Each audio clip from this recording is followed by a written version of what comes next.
And we're live. Hello, everyone, and welcome to episode 114 of Fans of Power. I am Joe Amato, and I'm here with my partner in crime, Tyler T-Rex Baker. How's it going, T-Rex? I don't know anymore. That's it? Just the world was shut down on you? And things got kind of depressing in news, or what? Oh, my life's fine. Yeah?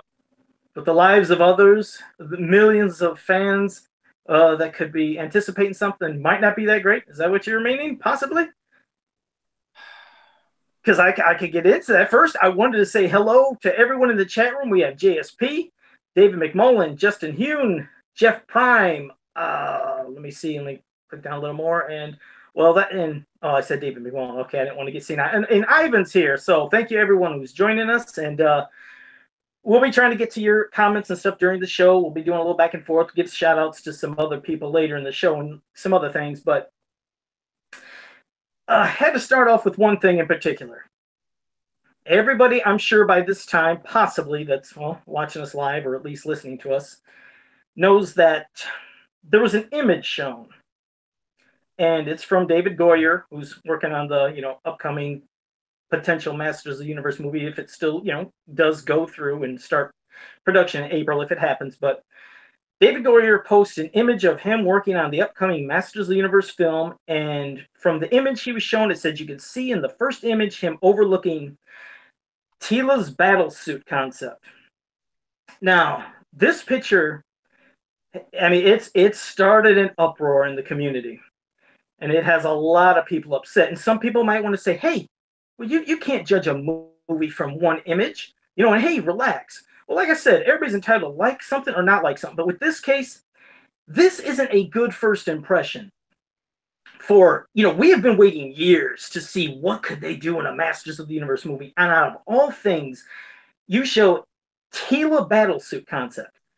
I mean, to go further, I mean, not saying, oh, we're always living in the past, but I mean, Jesus, we remember a warrior goddess Teela from the mini comics. Somebody that's badass, that has a sword, shield. She can have a cobra staff. She can be kicking ass like, why would she want a battle suit or need a battle suit? And I'm sure some people again said, well, it might be for one part of the movie. I don't even care if it's for one part in the movie.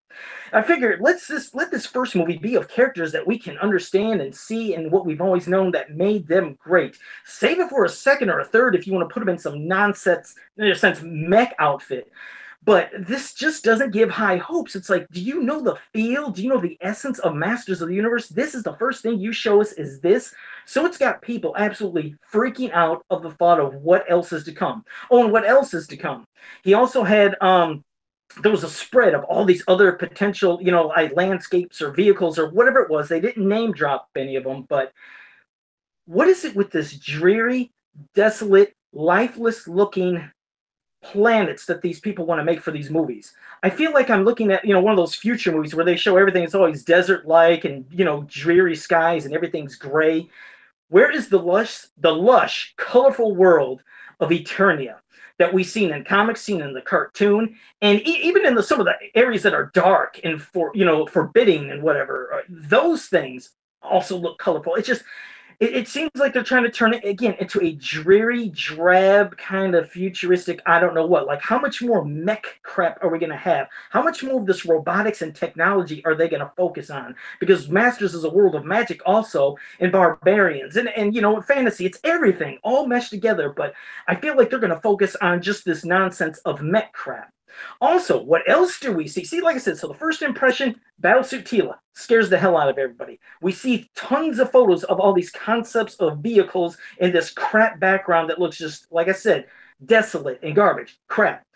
What's the other thing we see as reference material sitting on the table in that picture? The amazing Thundercats He-Man crossover comic. Now, was that a hit with the fans? I mean, not only did the sales just keep dropping every single month and people were disliking it with each issue more and more, but I mean, that's the reference material that we need to see. Like, what are they looking for? Are they looking for concepts of drawings? Are they looking for horrible writing that was in that book? Like I said, the art was the only thing good in that comic, but still, what I mean is, What are you guys going after? Why is it sitting on your table? Why don't you have the Dark Horse books of all the mini comic collections sitting there to make us feel good? The Art of He-Man book, the Filmation one. Any Dark Horse is loaded with so much stuff that should have been on your table for ideas to pull something from. But we see this. So what do we expect? Are we going to have, just like in that comic, you see Bionatops in like one of the issues of that Thundercats He-Man crossover. It's like, what the hell is Bionatops doing here when Bionatops is from Preternia? Why is Zodak in that comic there being treated as if he's just a regular, heroic warrior soldier when Zodak, as we know him from the comics, cartoon, whatever, is he has this presence like he is higher and almost like, I don't want to say godlike, but besides He-Man, when Zodak was ever called upon or appeared in the cartoon, or even when I see him in comics then later, or anything that they try to portray, which wasn't much, but he's the cosmic enforcer. He's the one that keeps the balance. You feel like you're in the presence of somebody so great and it's greater than most others. Even in MYP, you had the mystic enforcer. He might not have been the one that kept the balance throughout, the universe, but he was the one that meditated in the mountains. And when it's time to call, and if you really need somebody to get in there and do something, here comes Zodak. But in that crazy Thundercats crossover, he's just a background character. So I'm concerned, you're looking at that crap. Are you going to put Zodak in there as a nobody? See, what I mean is, these are three big first impressions that are all just a kick in the nuts. And a lot of people want to say, well, again, this is for a new generation. I'm tired of hearing this for a new generation thing. This excuse makes me so sick. Who do you think has been buying and keeping this property alive? Buying the merchandise, buying the comics, buying Dark Horse books, anything you can think of. Who do you think has been doing that? It's been the 30, 40-year-olds that they always want to pick on, saying, oh, you need to grow up. You need to go ahead and, let things go and let a new generation. No, we're the generation that's been starving for this. We're the ones you need to please. I'm not saying that a new generation isn't needed and it's not good to go after them, but what you have to do is you have to target us this time. Because if this movie fails and it looks horrible, obviously we're not going to like it, the new generation won't. But if you make a good movie that pleases us, then you possibly could bring in this new generation. But for them to say targeting just new who knows? They don't know nothing about this stuff. Do you see kids that are 10 years old to 20 going into the stores getting this? If you do, it's because we have our children, our nieces and nephews, our cousins, the younger generations that we might try to show stuff to. But the average young kids in their teens or 20s, they don't know nothing about Masters. They're too busy on their cell phones, their tablets, their video game systems, even know what the hell it is. So how are you targeting somebody that's not even an audience that knows anything about Masters? So that's what sickens me with that when I hear this. It's for a new generation. No, not for a new generation, for us. For once, please us. And people out there, speak up, let your voices be heard. Some might like things like that. Go ahead if you like it. If you hate it, say it. Because the thing is, when you get your voice to be strong and heard, possibly they'll hear it and they'll think, you know what, maybe we should change this. But just don't sit back and accept it. Because I've even seen some people say, well, let the movie happen. If you don't like it, then hey, it was worth a shot. What does that mean? Why would I want to sit back and say, you know what, I hope they do a damn good job, and then it sucks? It's like, darn. No, you speak up and you say something. Otherwise, they'll keep delivering this crap. So I rarely do rants, as people know, but I had to do this one because this one just had me ready to explode. These are all three things that I seen that he posted that give no positivity or a bright looking outcome or future for what this movie could be if this is the kind of crap that they're focusing on. So Tyler, I just had to get my rant out of the way. You can go into yours, but this is the stuff that I just can't stand more than anything, is stuff like this and who they say they might want to focus on in Target. So there, Joe's quick rant out of the way. Tyler, go ahead.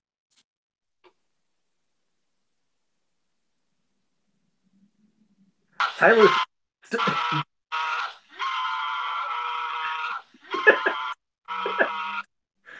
Yeah, I can hear the screams. I hear the screams. It's overwhelming, man. It's overwhelming.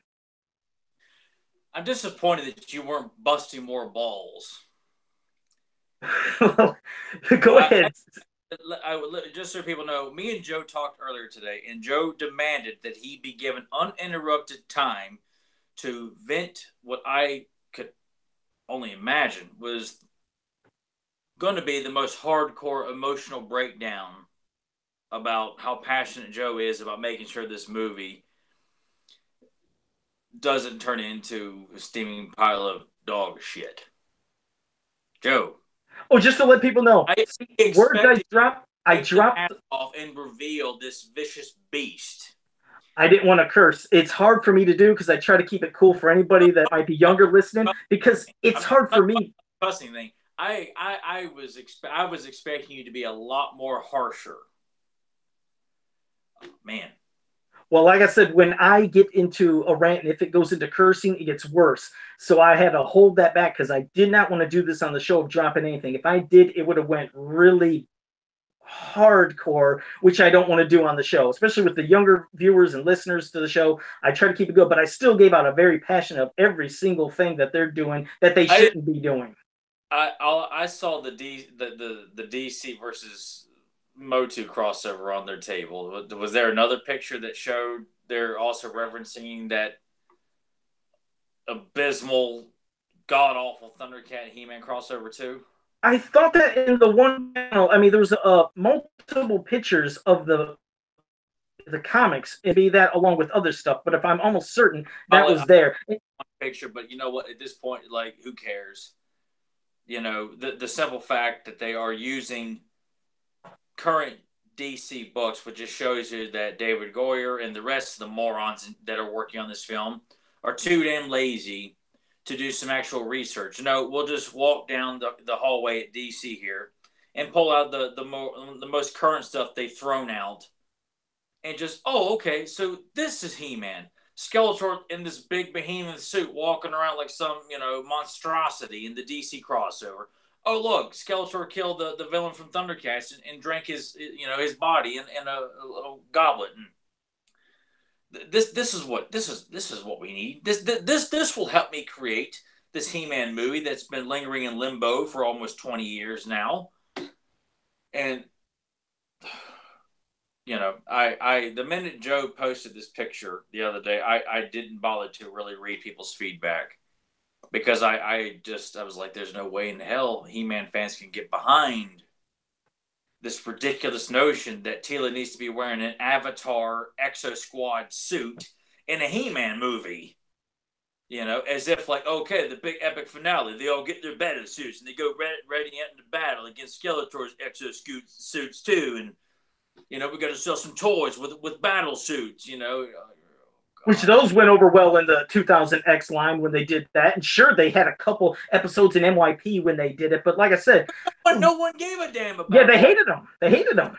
Cared. It's just the whole notion that these guys clearly are not doing research. They're too lazy to find out why this property is still hanging around in various forms, since 1982, 81, 83, whatever the first year would be for certain people. This property's been around for so long and has been kept alive by people who are in their 30s and 40s and even older. Yes, I'm sure there are a few people in their 20s, who are still, but it's been kept alive by adult fans who know this property inside and out. And I've been telling people, and it's just like, do you people not understand this movie is doomed from the beginning when it's in the hands of these idiots? To think that this is the first bit of pre-production that we've seen, that this is the direction they're going in. This is the research that these men have worked so hard at doing by just pulling out random comic books that were not well received at all, and that DC just decided to piss all over. How the hell can anybody justify looking at it's one picture. You know what? I don't care if it's one picture. This is the direction they're going in. We're not seeing any concept drawings of. I mean, hell, there's been fan art on. You can just do a Google search for He-Man fan art, and you will find stuff that this is what we should have seen popping up on a laptop at Sony Studios or directed by David Goyer. No. We get this ridiculous idea that Teela's going to hop into a battle suit at some point in this new He-Man movie here, and we're going to see her at Man at Arms and probably Stratos in a battle suit too. It just shows you that it's just going to be a big Avatar ridiculous. I don't know what they're going for, but it just I'm losing my train of thought here, just simply because it breaks my heart, that clearly we're not going to be getting a He-Man in the Master Universe movie. We're going to get what these guys think. It's. I mean, come on, people. There cannot be a single man or woman who thinks that we're actually going to get a passable Masters of the Universe movie. And I don't care that all we've seen is one picture. That one picture tells you the kind of direction that they're going in. The images of the pre-production artwork that they've got some guy, which it's not the artist's fault. This is what he was told to draw. It's the people in charge, David Goyer, and the people that put him in charge. They're the ones to be at fault for this. And I just someone mentioned on Facebook earlier that the GI Joe movie, the characters were given silly battle outfits and stuff like that. They all look nothing, not even a smidget close resembling their toy / cartoon / comic book counterparts. There was nothing in that film that said this is GI Joe. And now He-Man is going to fall victim to that very exact same, fate. It's doomed from the beginning. And you know what? I will say this. If we continue to get anything close to what we've been shown already, I will not see this movie. I will not support it. I will not give it my money. I will hope that it bombs miserably. And you know what? It's just like, you know what? You're probably thinking, why would I want the He-Man movie to bomb? Because you know what? I don't want them to continue to keep making more He-Man movies if they're not going to treat it with the dignity and respect that all of us fans who've grown up with it, who have put our hard-earned money into the toys, the DVDs, VHS tapes, clothing, various types of memorabilia, customizing or getting original artwork, or buying filmation images, buying scripts, trying to salvage and make sure that the history of this incredibly beloved toy line / cartoon or mythology is not dead and buried in the past, that everything is preserved for all us old fans and new fans to come and enjoy. I'm not going to support anybody that's going to take their best efforts and just destroy what I mean. It is the greatest, the biggest thing in my personal life. I mean, my biggest hobby is Masters of the Universe. And I will not fork over $1, not even a free ticket had it been given to me. I will not support this film if it continues to look anything like what we've been shown already. If they're going to continue to reference DC Comics, their current run of DC Comics, not the 3-issue miniseries from 1982, I'm not going to support it. And you know what? I don't care what fans have to say. Call me a non-fan or whatever, but I will not be showing my support for this abomination. It's not fair to Joe. It's not fair to me. It's not fair to people who run various websites and Facebook pages, and who have done everything they can and could to keep this property alive. Everybody deserves the best He-Man movie possible, and we're not going to get it. Everybody listening to this episode right now, or 2 months from now, or a year from now, they all deserve the best He-Man movie possible, and we're not going to get it. And that's I will stand by it. I swear to God, I will not see this movie. The trailers, I'm sure, will be silly and ridiculous, and I will, I want to be wrong. I want to be wrong about a lot of stuff, but you know what? I have no faith in. I've seen this happen in Hollywood way too many times with movies I was excited to see, and you kept hoping. It's like with Ghost Rider. Like, maybe we'll hope to God it won't be as bad as it looks. Sure enough, it was as bad as it was. So much I had to get up 40 minutes into the movie and leave. Oh, speaking of that, one example. No, you're right. Speaking of that, with Ghost Rider, I mean, David Goyer, if I'm not mistaken, worked on that Spirit of Vengeance one, and he had him pissing fire. Remember? Yeah, he's pissing fire. So, no, you're right. All the fans throughout the years who created websites, blogs, Facebook pages, groups, everything you could think of to keep this alive. That's what I mean. These are the people that you should be targeting, because these are ones that obviously have been forking out the money to still buy all the merchandise and the classic figures, all the books, all the other things that you see. We're the ones that want this and deserve it. See, they try to modernize, as they say, new generation modernize a lot of films, like you said, Transformers, G.I. Joe, any of these things. But you know what? They're always taking place on Earth, so it has a connection to where they think, oh, we better add cell phones, better add this and that. But you know what? Masters of the Universe is a fantasy world. This is not Earth, so it doesn't work for that. So if they try to do that kind of crap and do any modernization that connects us to kind of Earth to Eternia, they're doing the wrong thing. We've had it, like I said, in the past. You've seen everything that was done that is done right. Now all you do is now make a movie. You have all the reference of everything. Make the characters resemble at least like from what we know, but don't go all high tech and focus on everything like that. Because I'm thinking that's what they're going to do, especially seeing on those slabs of tons of different vehicles in the dreary backgrounds. I'm just worried about the whole look of the movie. It's just everything frightens me about this. But that's why, again, if you guys don't like it, speak up, because hopefully, maybe by some mystical miracle,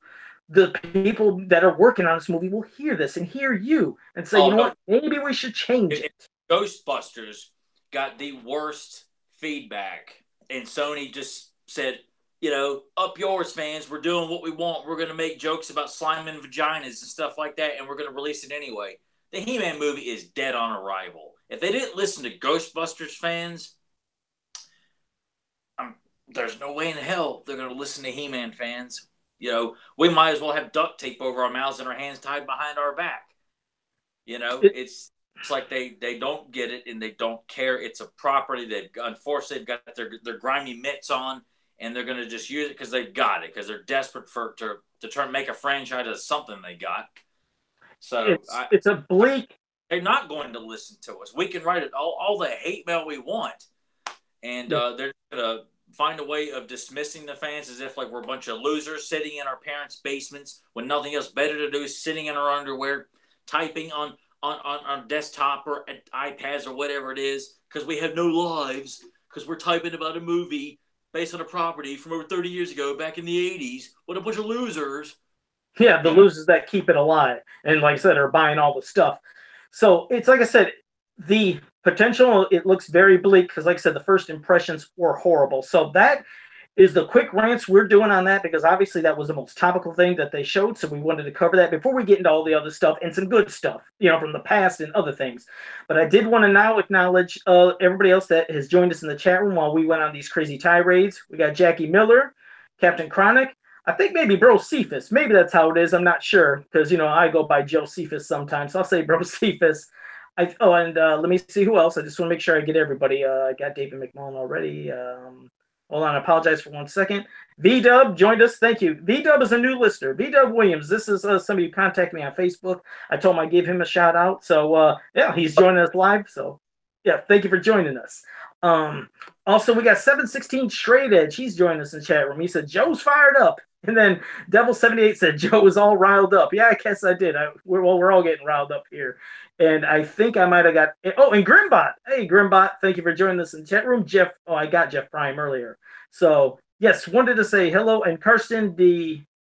Muke. Oh, I messed your name up. I'm sorry, man. And we got Jordell Fresh Breeze. Hey, how you doing, Jordell? So, everybody in the chat room, I hope I got all you guys. And I appreciate you joining us. So, that's the quick rants we did. And, well, I guess we'll go into some other things. First, I wanted to also tell everybody that Super 7 did send out emails to everybody. They wanted to let everybody know that the Club Grayskull figures and Master Universe Classics Wave 1, they'll be arriving from China to Super 7 the second week of February, and they should be shipping their orders out by February 20th. So hopefully that all goes smoothly and you guys be getting all your figures. So, all right, well, that's pretty much the topical things. That's everything that we can think of from there. But Tyler, before we get into our other stuff, what did you want to start off with? Do you want to start off with discussing one of the great stories or a great character? And we got some other things too, but... Oh, God. I just feel so depleted and drained emotionally right now. I know, that's why you got to do something to pick up the spirits a little bit, because that was a punch in the stomach. That took all the wind out of us. But I felt worse than I did before we started it. I just that's gonna be like, yeah, this is who we're talking about, and this is the character. Go ahead. Give me a moment to compel myself here. All right, well, why you compel yourself for a moment? I'm gonna do this. Well, first I want to say happy birthday to Dan Rice, a belated happy birthday. It was his birthday a couple days ago, so hope you had a great one, man. And a quick little reference for something for maybe his children, because everybody loves certain action figures and stuff. First, I want to show the amazing action feature of Snakeface. I mean, as a kid, that was freaking awesome. Who didn't love Snakeface? Came with weapons too. You also had somebody like Flying Fist He-Man. Crazy weapons, cool little gimmick. There's that kind of stuff. You got Modulok. This guy's freaking awesome. Alex Rice, he knows about this character. So he's got weapons, can turn them into 1,000 different characters. And then finally, let me get this one here. Hold on one second. We have Stratos. So that's it. I just want to show the amazing feature of Stratos for Philip Rice out there. It's probably the most fantastic action feature of any figure and a great design. So Philip Rice, he's 9 years old. I want to give a shout out to him too. There's your Stratos. Isn't he amazing? So go ahead, Tyler. It's all up to you now. Rice boys, just let you know that Joe has got a severe, major ass kicking coming to him. More sooner than he knows, and a lot quicker than he'll be able to register. Because Philip's your dude. Enough to, get me roused up to where I'm ready to start a riot myself here. Joe has got to come along here and poke fun at Stratos again. I just had to do it. No, last week I got Philip a little riled up. He was like, you know what? He was like, dang it. He was like, Tyler's my favorite. He's like, Tyler's my favorite now because I put down Stratos. So there's your great Stratos, the amazing action feature of that fantastic figure. But what we clearly are realizing here is that even though Joe likes to slam the current generation for their handicap of constantly playing with cell phones and various other mobile devices and things like that, the quick fix of, oh my God, someone liked my Twitter. I got to tweet out again here about what kind of Frappuccino I had at Starbucks today. Joe is clearly saying that He-Man figures that have things you can play with, like gimmicks, much like cell phones, they hold his attention more than figures who don't have an action feature that rely you to use your brain and enhance your playtime with imagination. Because, well, clearly Joe doesn't have time to use brain power on imagination. He's got to work with, oh, look at the snakes, they pop out. Oh man, so cute, guy. No. We can't play with Skeletor, the original Skeletor, because he just has a power punch, and his Havoc stuff has no actual magical powers that come out of it. That's not really fun to play with. I got to play with Terror Claw Skeletor because I can twist his waist here, and it can keep my mind, all fixated on something that doesn't require any kind of thought. That's what he's trying to say here. So, just so you know, Joe is no better than the hipsters constantly playing with their mobile devices who can't look up while they're crossing the road to stop texting LOL on Twitter or sending a picture of them with a silly cat rabbit face on Instagram or Snapchat or whatever the hell. So Tyler's got your back, Philip. Tyler definitely's got your back. He does love Stratos, though. Joe's a moron. We've exposed him here live on YouTube, and it will be uploaded on iTunes and Podbean as well for people's enjoyment to see that Joe clearly Joe's a lazy fan, a very lazy. I have to be dazzled with amazing gimmicks for these figures. It's just kind of it's all about flying. It's because of the vac metal, not just the basic He-Man, but the Power Punch, which is the figure we all fell in love with. No, Joe has to have glitter for the eyes. He has to have shiny in his face. You'll often find out that when I'm talking to Joe privately, he's playing with aluminum foil half the time. Pretty much. I was looking for my weapon for Stratos, and then I just remembered he didn't come with one. So whatever. All right. You could always customize one. Yeah, I could give him the staff of Avion. So yeah, but in the chat room, Nathan. We are just in a really angry mood here on this. No, we're not. I also want to say Nathan Kennedy is so down and depressed. Like, God, all we did was be angry the whole time. I don't. No, that was just the beginning. it was a beginning rant. We're good. Like I said, Nathan Kennedy joined us in the chat room, and he said Tyler secretly hopes the new film turns out like Bay's Transformers. He said he said I know he does. Dude, Nate, So, hell up, Mr. right, Kennedy. also, Devil78 said he hated the original Shadows figure, but saw him on the cartoon, and now his instant favorite, top five anyways. Jackie Miller said Shadows is one of favorite figures also. So yeah, I like I had to give Philip some crap. I had to mess with him, but also say Alex. He likes picking on children. You know, he Don't won't I'm terrible. own size here. Yeah, I No, picked that. child from another state. That look, what kind of bullying is that? There, Joe not only doesn't have the guts to face it, he's got to do it over the internet. Joe has to cyberbully a child in another state. You know, Yeah, exactly. I'm picking on a 9-year-old kid saying Shadow sucks, but parts unknown / AKA Toledo, Ohio. but I'm also saying that Alex, who's 6 years old, got great taste with Modulok. So good man. But well, Tyler, how about let's get into a character discussion. One of your favorites, Blade. Let's do some talking about Blade. And we're not talking about Blade from Puppet Masters. We're not talking about Blade from the comics, Marvel comics. We're talking about Blade from the Masters of the Universe 1987 movie. Go ahead. Well, We'll get the. we're talking about Wesley Snipes on this podcast. At least, not that there's anything wrong. I love Wesley Snipes. I love the movie Blade, but I wouldn't think that they're here to hear a discussion about the Marvel Blade. Okay. Or the Puppet Master Blade. So go ahead. That one too. Yeah. No, God, I feel like my spirits have just been killed here. Yeah, Tyler's just a hit. We're talking about my top 3 favorite villains of all time, and I'm like, God, I don't have the energy enough to fart right now. You know, I'm just so. Oh, I'm like in a pit of despair right now. I'm like Wesley in The Princess Bride after he's had the killing machine used on it at 50 right now. Like I just feel, you know, I need Miracle Max to bring me back to life right now. You know, for true love. Go ahead, man. Right now, God. Okay, all right. Let's Serenity now here. Okay. All right. Yes, Blade by Anthony DeLongis. And for people who are not aware, we interviewed Anthony last July or June. June.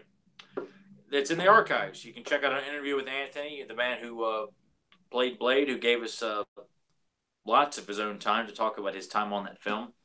If you want to hear that interview, go on Podbean, go to YouTube, look up our interview with Anthony DeLongis, a.k.a. Blade. It's a wonderful interview. So we'll probably kind of touch on some of the stuff that we heard in that as well. But my favorite villain from the movie as a kid and still to this day, well, Skeletor kind of took that a little bit more as I got older. But my Blade is in my top 3. I've always been fascinated by the character, by his look with the eye patch and his affinity for using swords and knives and things like that. He's got the dark gauntlet on his arm.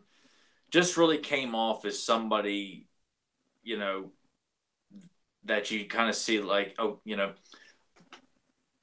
is almost like an equal to He-Man, so to speak. Obviously not in physical strength, but someone that can take on He-Man in a sword fight and it not be a quick one-off, you know, like you would see in various forms. He-Man would pick Beastman up and throw him against the rock.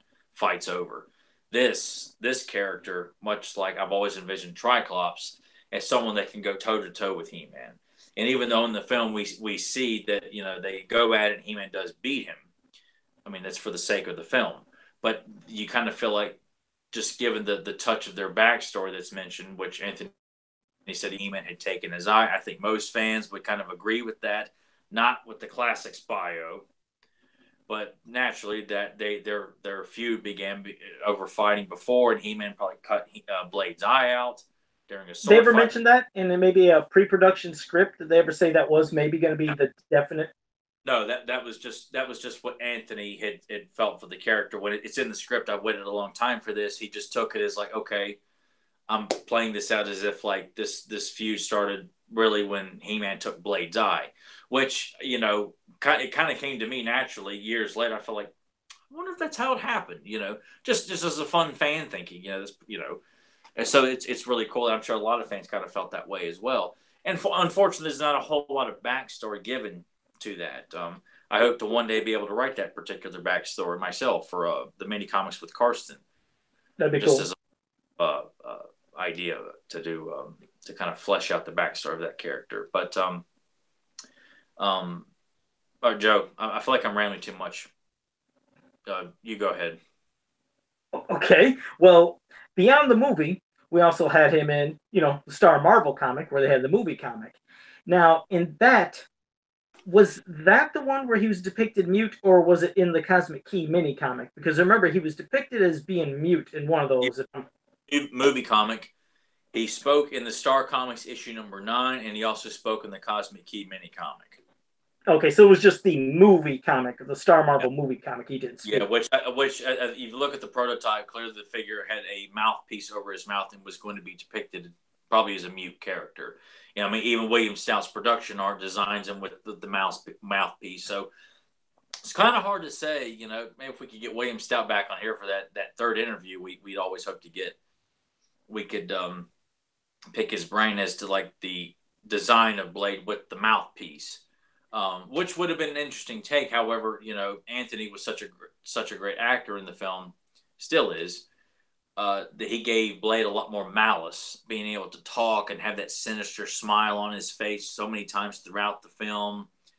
But also, remember when we had him on, remember he was speaking about like just times a certain smile, a certain smirk, a look, like you can convey so much emotion by just a look. And I think I brought to him was like, hey, did you know that he was actually mute in the one comic? What would you have thought of that? Because isn't it weird that he almost got a kick out of sometimes not even saying something but having a facial expression? And of course, his fighting style, his actions speak louder than words, obviously. But that would have been interesting. Do you think that would have been good for in the movie, or wouldn't have worked because he had so many classic lines? Like you said, he said to He-Man. But do you think him being mute in the movie, do you think that would have went off well, or would have been different? No, because Sauron and Beastman didn't talk either. So you really needed another guy that was, vocal other than Karg. So Yeah. it made sense. That may have been one of the reasons why they decided to, can that idea or change it, in the production or pre-production. Because obviously when they brought Anthony on, there's no mention to him of like this character's gonna be mute. You'll be wearing a mouthpiece. So that idea must have gone pretty early on. And we can kind of come up with a bunch of ideas as to why that never came to fruition. But I think even had they suggested as Anthony, no, you needed another guy that could speak amongst the evil warriors. If Sauron is depicted in the mini comics and other various media is speaking, well, we don't get that in the movie. And honestly, I like the idea of Sauron being a mute. I like the idea of Beastman being a mute, someone who's just a beast. I mean, that's it. I really didn't need to see Beastman talking and saying someday you won't order me around anymore, Skeletor. Like, no, it made him more ferocious because he didn't talk. And the same thing with Sauron. Now, Blade, Anthony depicted him, even though he didn't say, he said not cocky, but confident. And a confident character needs to be able to talk. He needs to be able to convey why he's so confident. And just his mannerisms with the swords, his precision, to me, it adds so much to this character that these are all, mercenaries / evil warriors. And in the movie, you're led to believe that if you fail Skeletor, he kills you. So you almost feel like that these guys have been successful in all of their missions for the most part, and that maybe the fight between He-Man and Blade was a separate mission, a separate battle. It could have been even a grudge match, so to speak, that he has been hearing about this feared legendary warrior called He-Man. He's great, with a sword. He's unstoppable. No one can beat him, not even Skeletor. And Blade, who's the master of swords, decides to challenge him, maybe in some sort of, duel of some kind, and draws He-Man out just so we can, see how good this mythical warrior is. He's got one sword. I'm good with two and one. I'm great with knives. I am just a master of cutlery. And it's just what's that? No, that's what worked great for him. I mean, like you said, having him speak because others didn't, but having a character that He-Man could actually go toe to toe with, not being the Centurion guards or any of the soldiers that were disposable, in a way, kind of like robots, if you'd want to say, just they basically got knocked off easily. He's not engaging in a sword battle with obviously Beastman or Karg or Sorod. So giving Blade a new character, somebody that, like you said, has two swords, but actually can go toe to toe with He-Man, since he's not going to be doing in that movie the crazy lifting up a mountain or something insane to throw people. So he has to have a worthy opponent. And for, like you said, for him to say he's waited a long time for this, it's basically, like you said, a rematch. So I like seeing that character, which some people even in the chat room said, but a lot of people felt like it could have been a Triclops kind of character in a way, like felt like it could have been him. But that's what I liked. I like that we had a human character and somebody that can take it to He-Man and go toe to toe and make for a great fight when you can't see much other things going on with what He-Man could do in the movie at the time. He was a perfect character to create, whether they were going to use Triclops or not. Blade was perfect for that because, you know. Well, see, that's why, and I had this idea for the mini comic as well, is that Triclops is a bounty hunter as well, but he's also a bounty hunter, evil warrior that if you follow a certain backstory for Triclops, has a code of honor. Jitsu is a master of the martial arts. Obviously he's very good with the samurai sword. Blade is the master of swords. That is all he knows. He's not in hand-to-hand combat. He is strictly a knife fighter, a sword fighter, broadsword, probably various swords that he's probably very skilled with. But the two that he carries are probably his favorites there. So you feel like, if Beastman is master of the beast, I mean, that's what he's good at. He not only is he's a brute, but he can control, any sort of, animal, and maybe even dragons to a certain extent. We could dig up that old Vietnam again.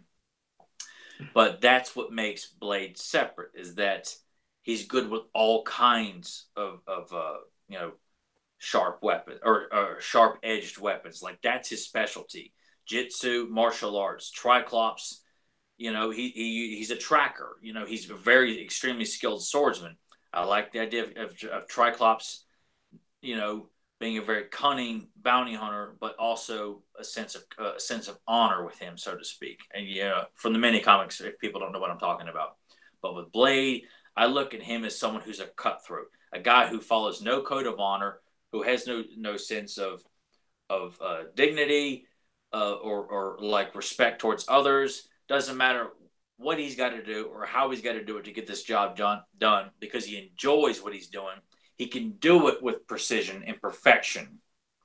But if he's going to kind of be what's the right word? I guess unfair, so to speak. Like, I could see him.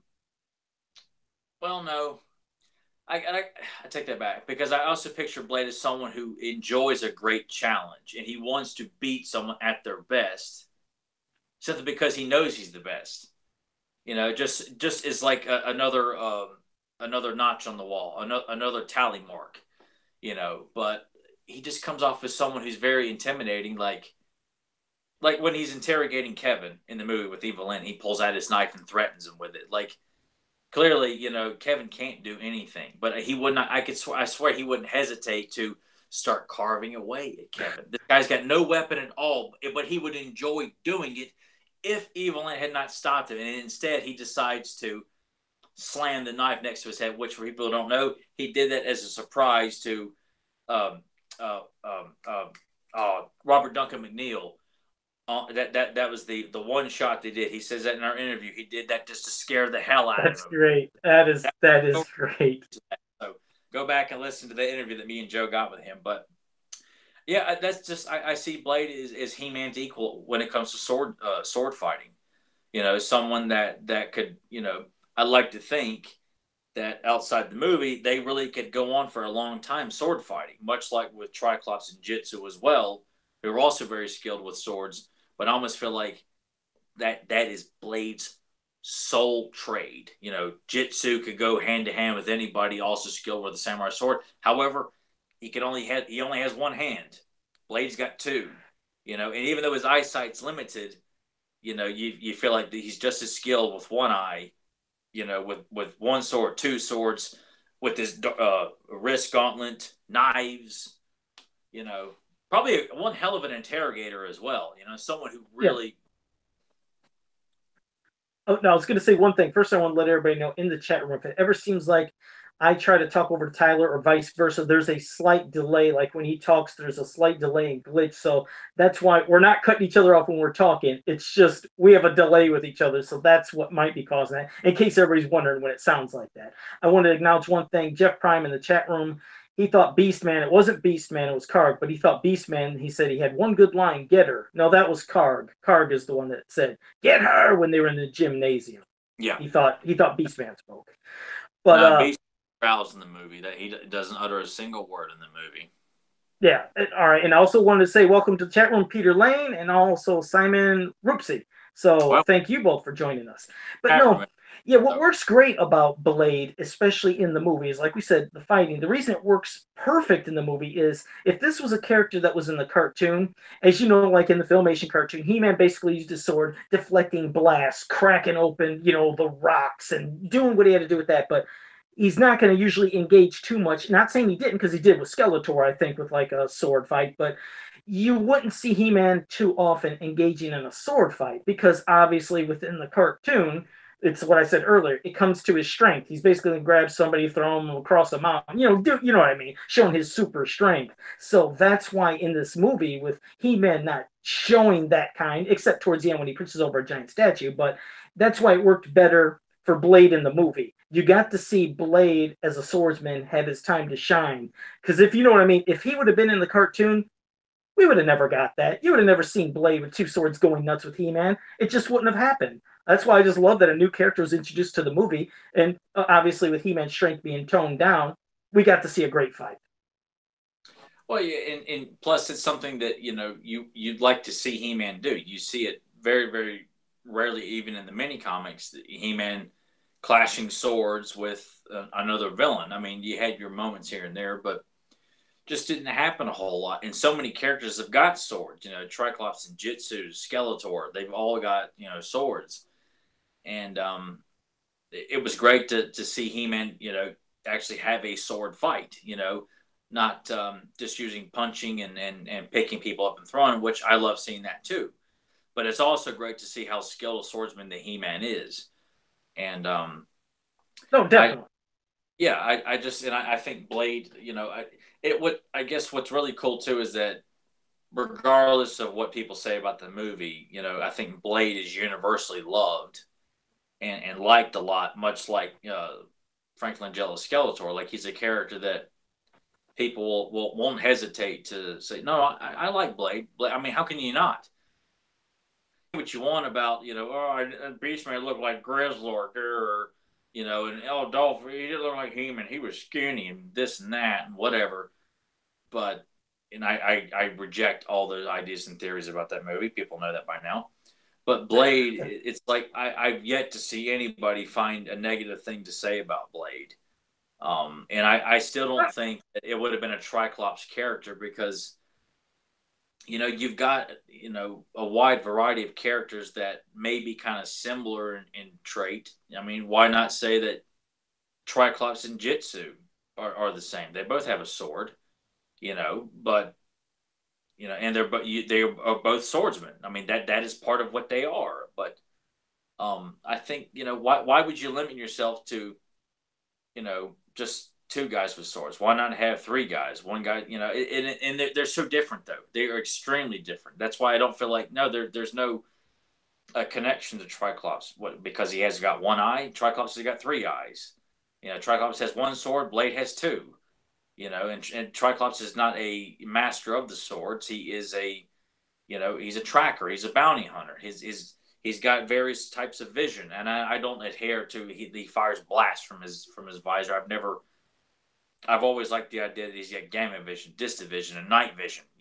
That's what made it cool. That's what made him such a cool character because this guy could track people down and use his very vision to find his prey. And then take them out with the sword. As a way of like capturing them.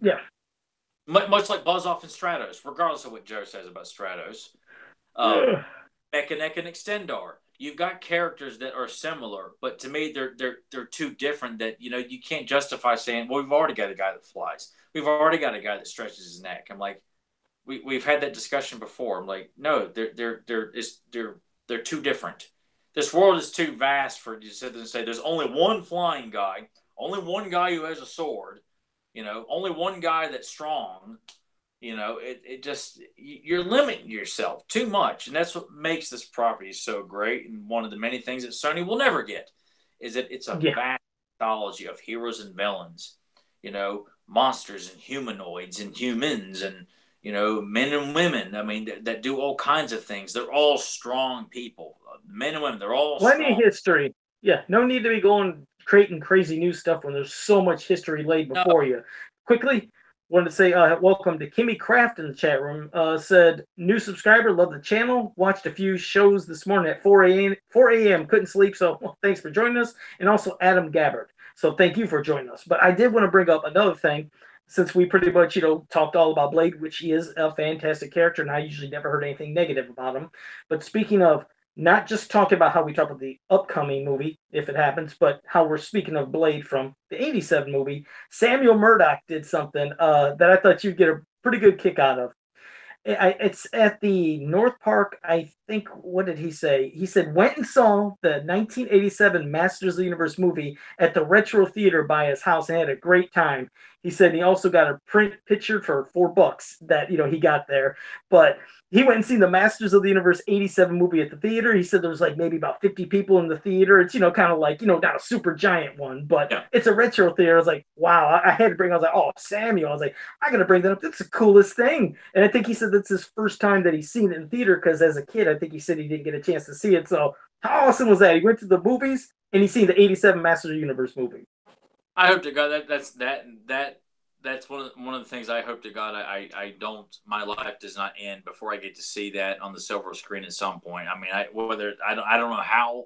Every time they do a screening, it's in John Atkin will do it in California or someone will do it in Canada. Probably John Atkin there too. It's just it just seems like God. I would just love to see it one time on the silver screen just to see what it would be like to see the Master Universe logo flash onto the to see the lineup of the Evil Warriors when they're doing the roll call, to see Skeletor give his God speech on the screen. Oh, God, yeah. man. And Joe went and saw it and said, the movie was stupid. It weren't the characters on the context. Here we go. He's ready to go ahead and kick me in the balls because as a kid, yeah, when I first seen it at the theater, I remember I was upset back then. And I love the toys of, based off the movie. But I remember seeing that movie, I was like, oh man, that was just so weird. So I had a grudge. But then as years went by and I've seen it more and more, I was like, you know what, that damn movie was good. I mean, it really it doesn't get the respect it deserves. I think the more people see it, the more they can understand, especially understanding, as we said before, the limitations, budget, everything that they had back then. But I think for those who maybe haven't seen the movie that are listening to us now, if you're like, I haven't seen that 87 movie since it came out, honestly, you watch it again. It's a damn good movie. And Samuel, I wish I could see it in the theater again because it's a retro theater in Delaware, I think he said, called the North Park one. But what's cool is on the header, of the outside marquee, it's it's advertising on the marquee. It's advertising a new Margot Robbie movie called I, Tanya, and then right underneath it, Masters of the Universe. So those are the only two movies on the big marquee. It's kind of cool that with a new movie, there's the retro. Man. So yeah, he experienced something pretty cool that I don't know how many other people do it, but that's Blade.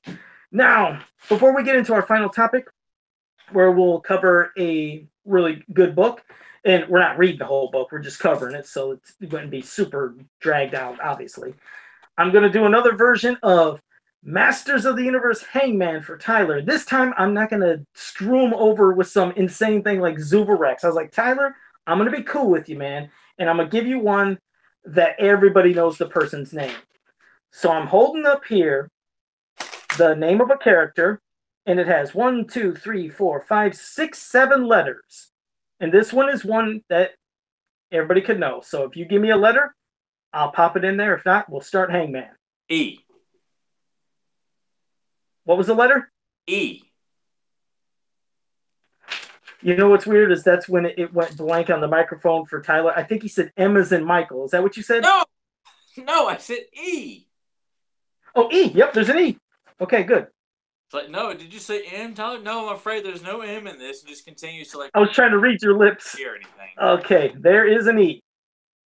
All right. R. Oh my, wow, you're on a damn roll. Well, I guess this wasn't as hard as I thought. Okay, there's an R. Let's see.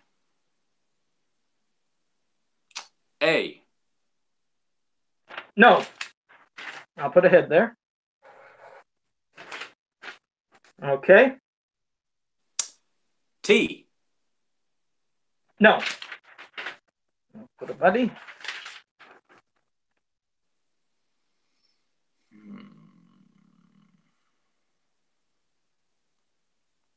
L. No. Put an arm.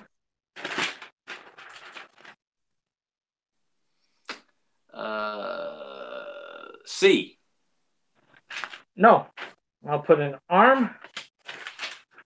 There you go. M. Nope. I'll put a leg. There you go. Oh, jeez. He's like, here we can go. S. Yes, there's an S.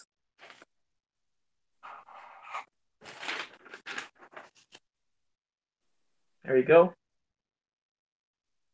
Yuckers. You got it. Some bitch, he got it. N-Y-U-K-K. Here it is for everybody to see. Yuckers, good job, man. I was for sure. I was like, oh man, he might miss it. See, one everybody knows. You got it, Tyler. Good job, man. Yuckers. That's Drio's little annoying brother. Can you see it all right? Yes, I can see it. It's two. Wait, how many? Oh, damn! The bottom of the screen's blocking a little. I'll say something again. Wait. All right. Can you see it now? Yeah. God, you got that's 4 words. Yes. This is a person? I mean, a character, or is this a place, or what? It's a Master of the Universe thing. Oh, a thing? Oh, God. An N as in no. Yes. Okay.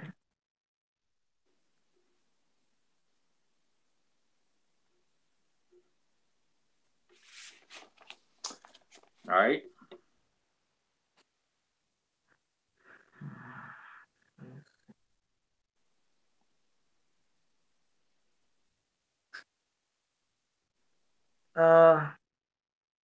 S? Yes. No, he didn't confirm it. I think I got a head, probably. 1 S.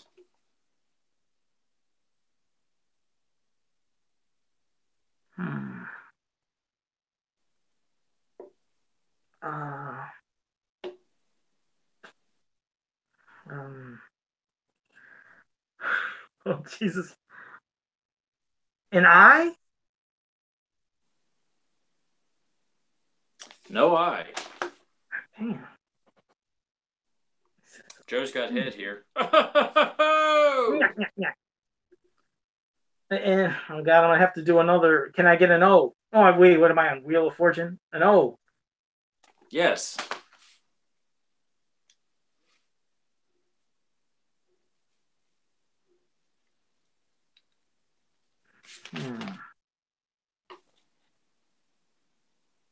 Can you see it?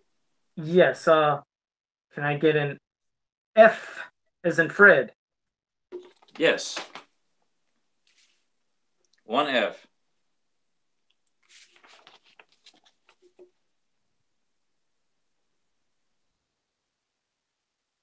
How is that old word? You said this is a thing, huh? It's related to the universe.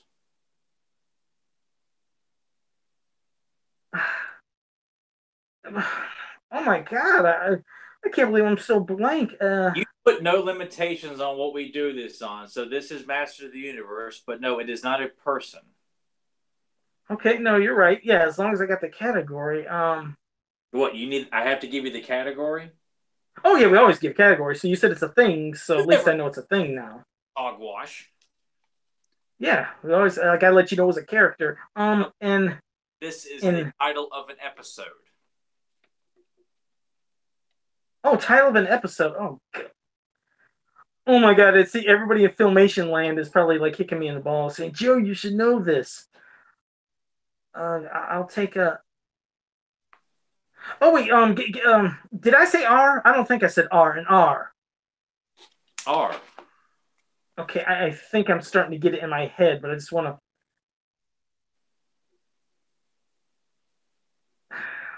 Why is that escaping me? Because you already know what I'm gonna say next. Okay, give me a K. Why can't I One get K. this?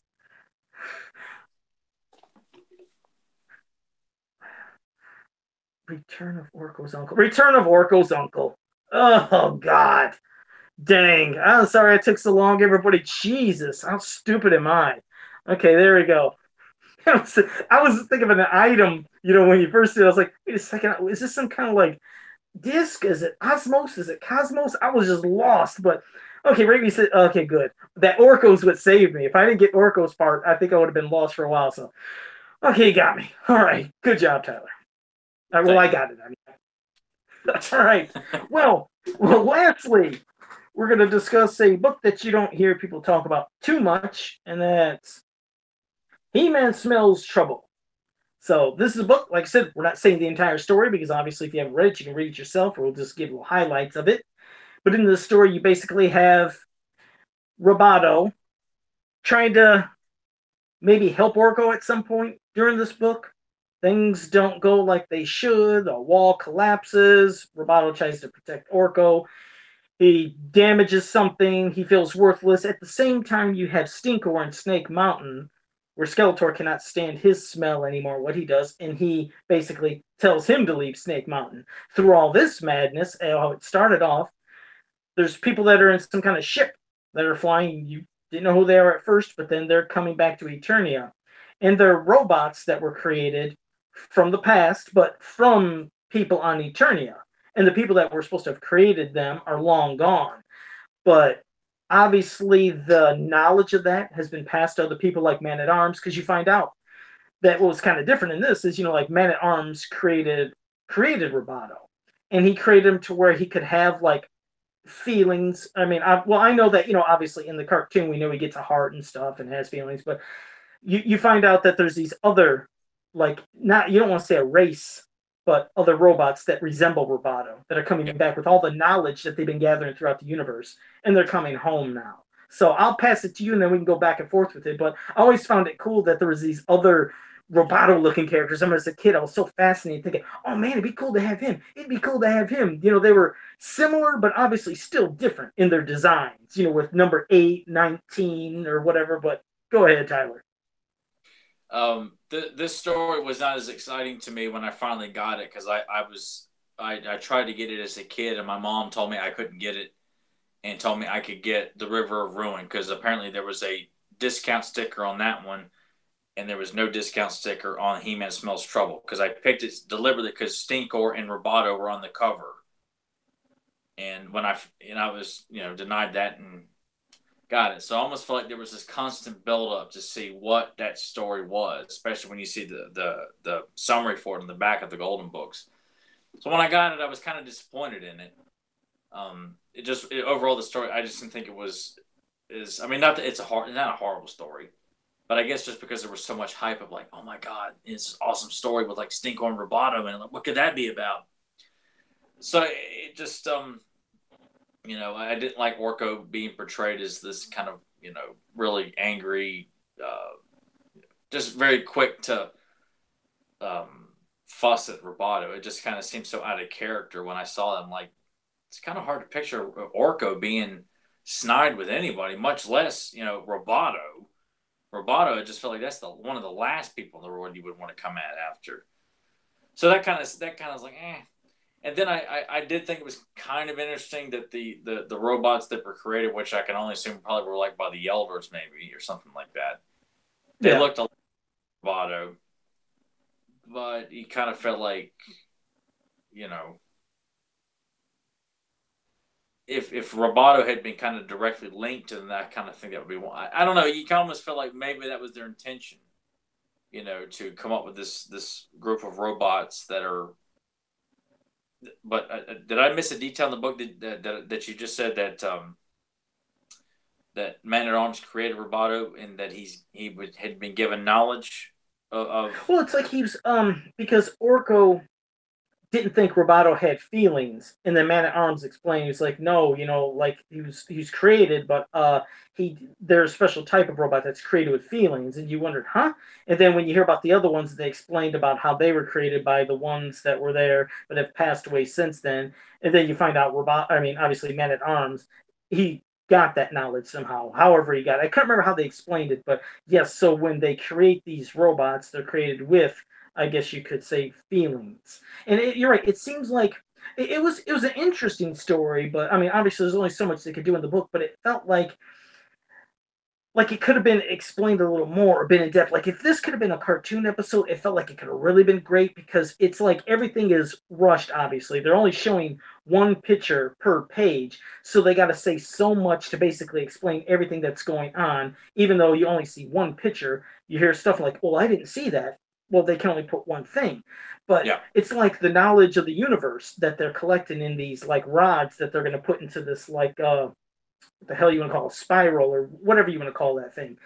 Um, Skeletor eventually wants to get it to find out of the knowledge of the universe, but it just seems so quick for Cinco. Figured I'd get this. He would act like he's a friend to Roboto, in the story. Because like I said, I don't want to say everything so people can still read it themselves, but he eventually wants to give it to Skeletor, and then maybe then with the knowledge, obviously they could rule the universe. But it just felt too too rushed. But I know that's what they did with most of these books. But I mean, just seeing the newer character, go ahead. Well, I could forgive the kind of like, they don't really have time to flesh out, but it's more kind of like of kind of linking Roboto and Stinkor together as being outcasts in their respective, factions, so to speak. And of course, Stinkor uses this kind of situation to exploit it for his own purposes, whereas Roboto is kind of a, what's the word, naive, so to speak, to what's going on here, because otherwise we don't have a story. So I can understand in that kind of regard. It's kind of a I could buy this kind of setup because you naturally think Stinkor and Moss Man because of how it's set up in the mini comic, but I could also buy the whole outcast thing, which I kind of get tired of, like Stinkor is like always being portrayed as like this evil warrior that I'm like, as we've said before on our Stinkor episode, like, dude, he's one of the most powerful evil warriors. I mean, no one's going to be around him. The minute you send him running at the evil horde or the snake men, I mean, they're going to start gagging and throwing up or running the other direction. I mean, he's clearly never credited as being such a powerful evil warrior with chemical warfare that he has. But obviously, that's how he's portrayed so much, is that no one wants him around because he stinks. But which is what they do again here. But I don't mind the idea of this would have been cool in an episode. I think, Yeah. especially if Filmation, and I didn't like Filmation's take on Roboto. I didn't like the idea that he came from outer space. But it would have been cool to have Roboto kind of be cast out, so to speak, due to a misunderstanding, and Stinkor's cast out and uses Roboto's exploiting the feelings that the Roboto has been given to, and kind of use it to his own advantage to further a plan to either show Skeletor that he's just as good as he is or deserves to be part of the evil warriors, or for his own selfish desires, like most evil warriors have done at some point or another on their own. But Yeah, I mean, they both kind of want to show that they belong, Roboto and yeah, Stinkor. That's what they're trying yeah, to show. I mean, they both feel like outcasts. I like that idea. I kind of felt like the whole like robot race that was created, who were out seeking knowledge and all that stuff. I don't know. I kind of felt like that was there's a little too much going on here. I really feel like the whole Roboto Stinkor thing should have been really pushed even further. and not necessarily throw in this extra storyline of this other group of robots that are um, gathering information from around the universe or the galaxy and bringing it back.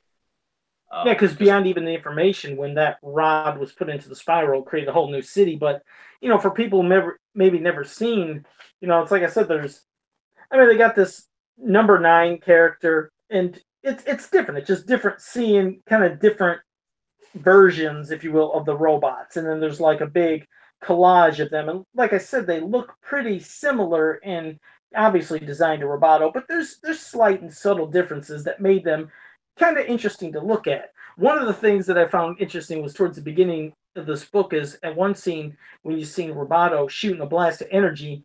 He's not shooting it out of his gun attachment. He's shooting it out of his claw attachment. I found strange, even back then as a kid, I always found it strange that his claw was shooting the energy blast. But I guess you find out other special abilities, because what Orko was really mad about was when this hole at the beginning where the wall crumbled down, Roboto, protected Orko to make sure he wasn't killed from the rocks crushing him. When He-Man finally started taking the rubble away and seeing that, Orko was upset because Roboto destroyed one of his favorite magic spell books. But at the end, another little twist for Roboto. Roboto shows that he has the ability, in some cases, to do his own magic that he's been studying. And he summoned up a brand new magic spell book for Orko, which I thought that was weird. I was like, wow, it's different robots using magic, learning the ability. So it was that's weird. that's just them taking liberties with these characters. That's like having Beastman fire a blast from his hand. It's doesn't make any sense, but they're just writing for kids, so they just kind of throw in kind of whatever. So I don't buy that, but I don't knock. Different. Like It's a children's story, but a lot of these children's stories can be pretty damn good. This one, but it's by far not the worst by any means. I will say all the hardcover Golden books I think are all good.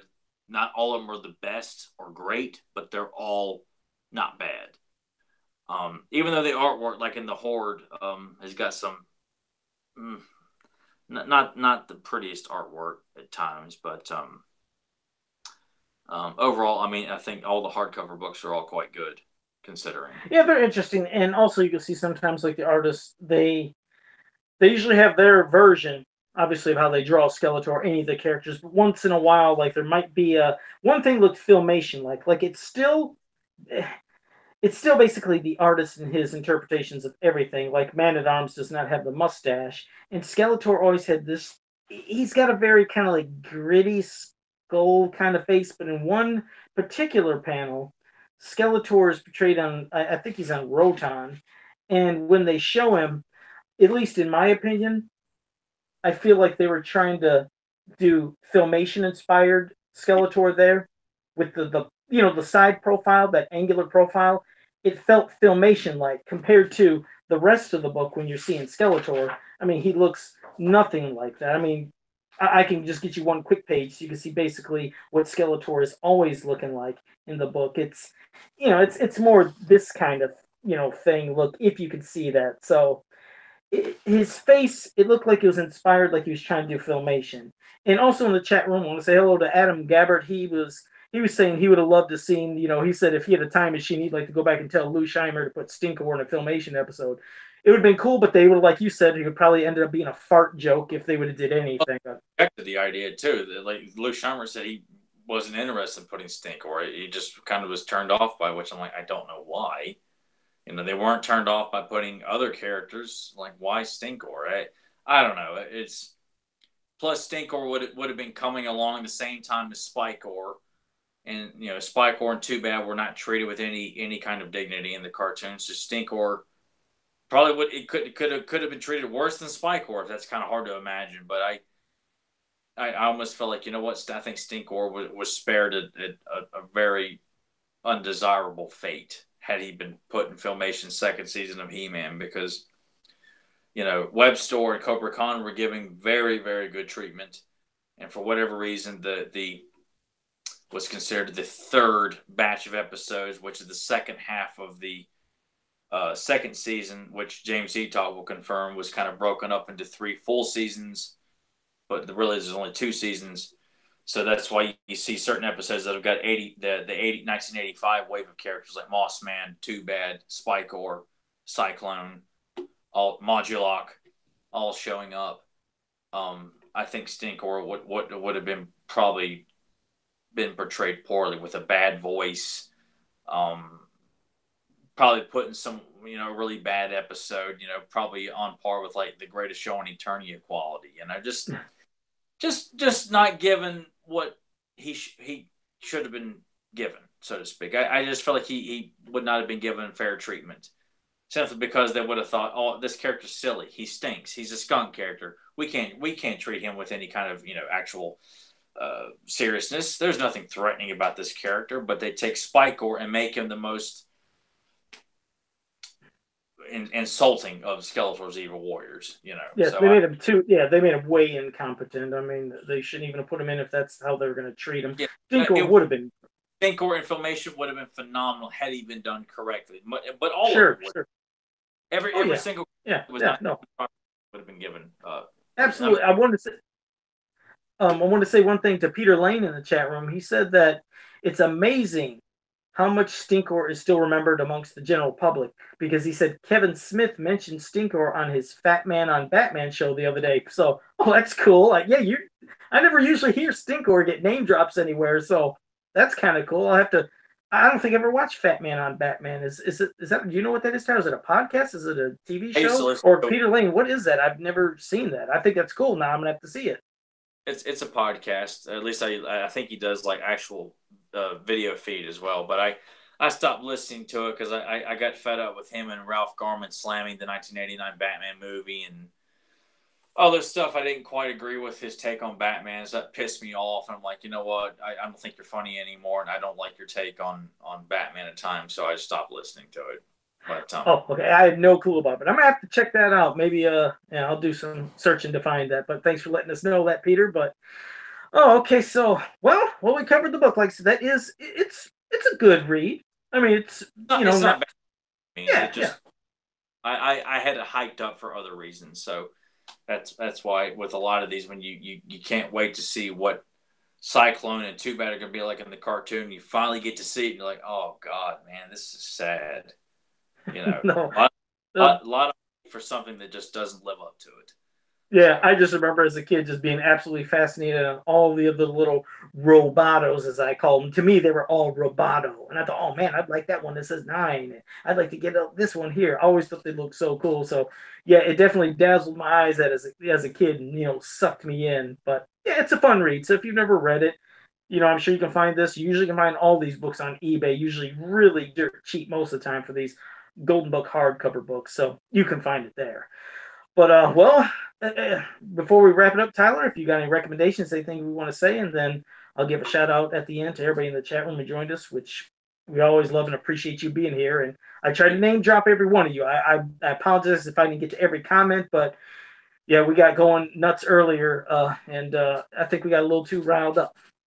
But that's good. It's healthy. Like I said, nothing wrong with a little healthy discussion, whether you like something or you don't like something, but just let your voices be heard.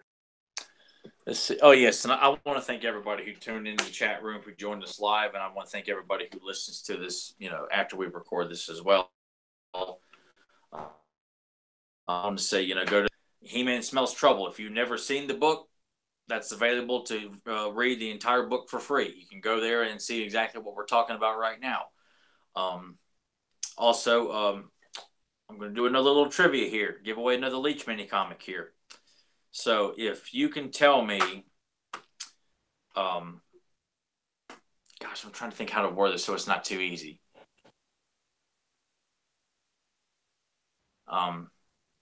Where is King Randor, Man-at-Arms, and Prince Adam going on their royal tour in the episode Prince Adam No More? And if you post your answer on the Fans of Power Facebook page correctly, and you have to post it there. Don't send it to me and don't send it to Joe. Post it on the Fans of Power Facebook page. And the question is again, on the King Randor's Royal Tour, where is the first stop that Man-at-Arms, Prince Adam, and King Randor are going in the attack track before they're ambushed by Beastman and the Shadow Beasts? in the episode Prince Adam No More. So if you don't know, it's going to require you to put on that episode and sit and watch it. So, it's probably a little too easy since I'm telling you where to go. But I guess it just depends on how fast people tune in and watch that episode. So I'm sure you'll get a quick response real quick in the chat room. Kimmy Craft said, "I have a question. When do you guys go live?" Well, we always start the show at 9 p.m. Eastern time, of course, here every Sunday. So we're still live. There's about a 20-second delay between when we say something and well, yeah, there's a 20-second delay. So in case you ever wonder, when we're talking, it comes up about 20 seconds later. So that's that. And also, Delvis78 said he is the answer. It's Vegas is where they're going. Not sure if that's it, Delvis, but hey, what the heck? You can give it a shot. not quite, not Vegas.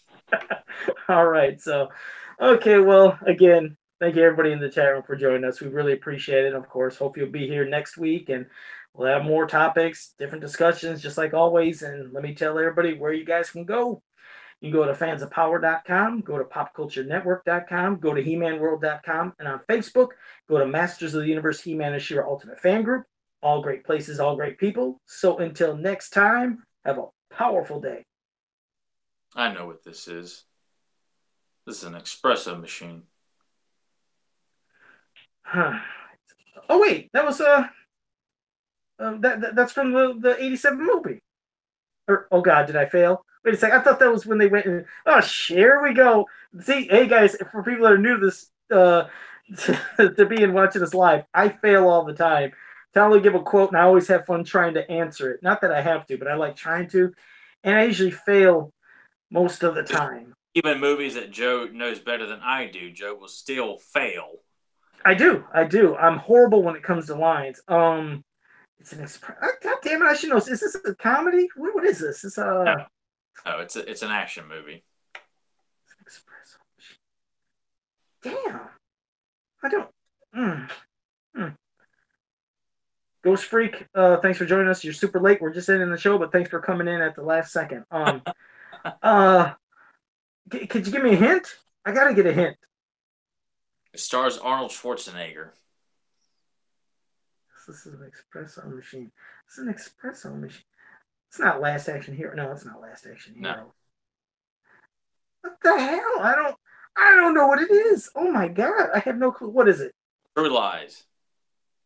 Oh, okay. You know what's weird? You're gonna hate me for this. I have never sat down and watched True Lies all the way from beginning to end. I've always on TV caught part of the beginning, part of the end. I have never watched that whole movie, and that should be shame on me for it. But I've never watched all the True Lies. Guess it's something I'm gonna have to do. Well, we'll have to cover that on Beyond Retro now that you've said that.